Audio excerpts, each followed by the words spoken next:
Kashmir live के live updates में आप तमाम नाजरीन का इस्तकबाल है। अगर जम्मू कश्मीर असम्बली इलेक्शंस के हवाले से बात करें तो कल यानी 18 सितंबर को जो है फर्स्ट फेज़ में वोटिंग होने जा रही है और 16 सितंबर की शाम को कांग्रेस पार्टी ने जम्मू कश्मीर कांग्रेस यूनिट ने अपना मैनिफेस्टो रिलीज़ किया। सबसे आखिर में इनका मैनिफेस्टो आया। इससे पहले तमाम पार्टीज़ जो जम्मू कश्मीर में इलेक्शंस लड़ने जा रही है सबका मंशूर यानी मैनिफेस्टो सामने आ चुका है। कांग्रेस जम्मू कश्मीर प्रदेश कांग्रेस कमेटी ने अपना डिटेल्ड मैनिफेस्टो जो है वो सामने लाया और उस मैनिफेस्टो में उन्होंने दरबार मुँह की बात की, स्टेटहुड की बात की और लेजिस्लेटिव काउंसिल की बात की। कई सारी और बातें हैं लेकिन ये कुछ बातें हैं जो हाईलाइट बन गई। दरबार मुँह अगर हम देखें तो कुछ साल पहले दरबार मुँह की प्रैक्टिस को बंद कर दिया। जो चीज़ आपको याद होगी कि यानी 6 महीने सेक्रेटरीट जो है श्रीनगर में रहता था, 6 महीने जम्मू में रहता था। जहां गर्मी के 6 महीने श्रीनगर में बिताए जाते थे, सेक्रेटरीट के जो तमाम मुलाजमीन होते थे वो श्रीनगर में रहते थे और विंटर्स के 6 महीने जो है जम्मू में होते थे। लेकिन कुछ साल पहले ये प्रैक्टिस को बंद कर दिया गया और कहा कि इसमें कई सौ करोड़ रुपए का जो है खर्चा लगता है, इसलिए इस प्रैक्टिस को बंद करेंगे। उसके साथ साथ इन्होंने मेंशन किया कि ये अगर सरकार इनकी बनती है तो ये द रेस्टोरेशन ऑफ दरबार मुँह करेंगे। उसके साथ कांग्रेस ने स्टेटहुड को वापस लाने का वादा किया। यानी तमाम पार्टी स्टेटहुड तो कहती ही है लेकिन कांग्रेस ने भी स्टेटहुड कह दिया। यानी जम्मू कश्मीर को यूनियन टेरिटरी से अपग्रेड करके वापस स्टेट में तब्दील किया जाएगा। उसके साथ साथ इन्होंने कहा कि जम्मू कश्मीर में लेजिस्लेटिव काउंसिल जो है वो वापस आएगी। यानी यहाँ भी 2 हाउस होते थे यहाँ के असेंबली में, जिसमें लेजिस्लेटिव असेंबली जिसके इलेक्शंस होते हैं और लेजिस्लेटिव काउंसिल जो अपर हाउस रहता है असेंबली का, और उन्हें एमएलएज चूज़ करते हैं, एमएलए वोट करते हैं और वो लेजिस्लेटिव काउंसिल बनती है। साथ ही साथ इन्होंने कहा कि जो री एस्टैब्लिशिंग होगी लेजिस्लेटिव काउंसिल की उसमें रिप्रेजेंटेशन होगी अलग अलग ग्रुप्स की। वो ग्रुप्स जो होंगे माइनॉरिटीज़ से होंगे, ओबीसीज से होंगे, एक्स सर्विसमैन होंगे और उसके साथ साथ कुछ एक्सपर्ट्स होंगे। तो ये एक चीज़ इन्होंने ऐड कर दी इसमें।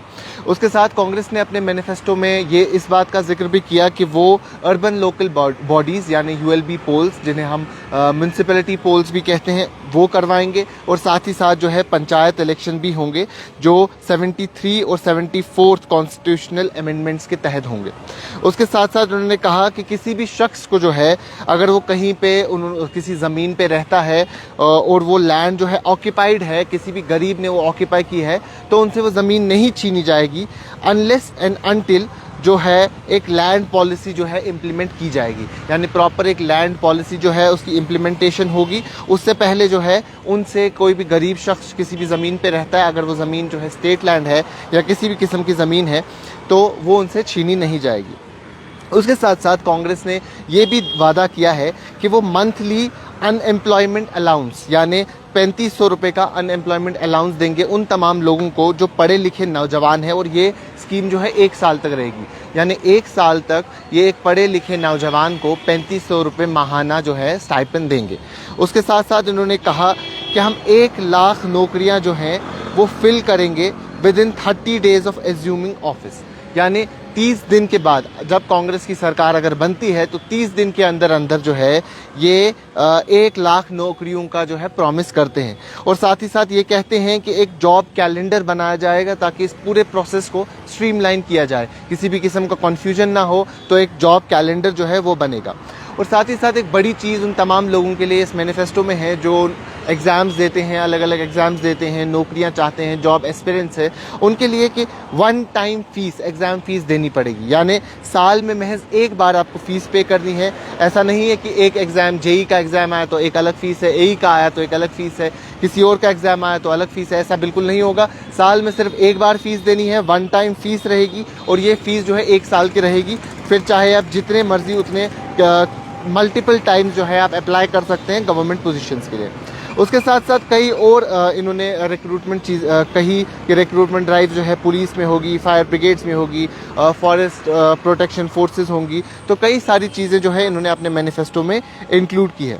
उसके साथ साथ उन्होंने कहा कि वुमेन एम्पावरमेंट के हवाले से कि 3000 रुपये जो है मंथली स्टाइपेंड दिया जाएगा। अब ये किन को मिलेगा?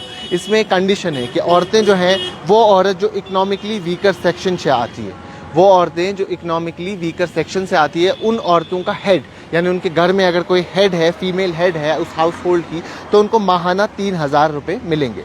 और तमाम वो सेल्फ हेल्प ग्रुप्स जो औरतें चलाती हैं उनको इंटरेस्ट फ्री लोन मिलेगा 5 लाख रुपए तक। यानी वो औरतें जो सेल्फ हेल्प ग्रुप चलाती है उन्हें इंटरेस्ट फ्री लोन मिलेगा, 5 लाख रुपए तक ये लोन मिलेगा। और ये जो जिस प्रोग्राम के तहत मिलेगा उसे कहते हैं सखी शक्ति प्रोग्राम।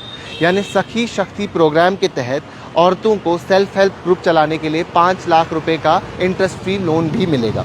उसके साथ साथ उन्होंने कहा कि हम इंट्रोडक्शन ऑफ बेटी स्कॉलरशिप स्कीम करेंगे गर्ल चिल्ड्रन के लिए, यानी छोटी बच्चियों के लिए जो है बेटी स्कॉलरशिप स्कीम जो है उनको लाएंगे। उसके साथ साथ कई और सारी चीज़ें जो है इसमें आई। सोशल जस्टिस के हवाले से उन्होंने कहा कि कांग्रेस ये चीज़ का वादा करता है कि वो सेफ गार्ड करेगा SC ST और OBCs और EWS कम्युनिटीज़ के राइट्स को।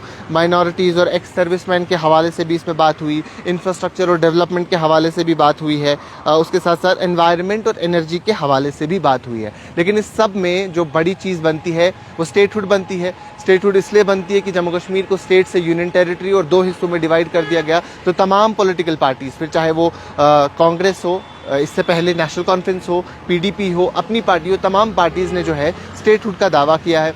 होम मिनिस्टर अमित शाह ने भी अपनी स्पीचेस में कई बार स्टेटहुड का जिक्र किया है। तो कांग्रेस ने अपने तकरीरों में भी इससे पहले जो वो यहाँ आए थे तो उन्होंने स्टेटहुड का दावा किया था और अपने मैनिफेस्टो में भी इस चीज़ को लाया।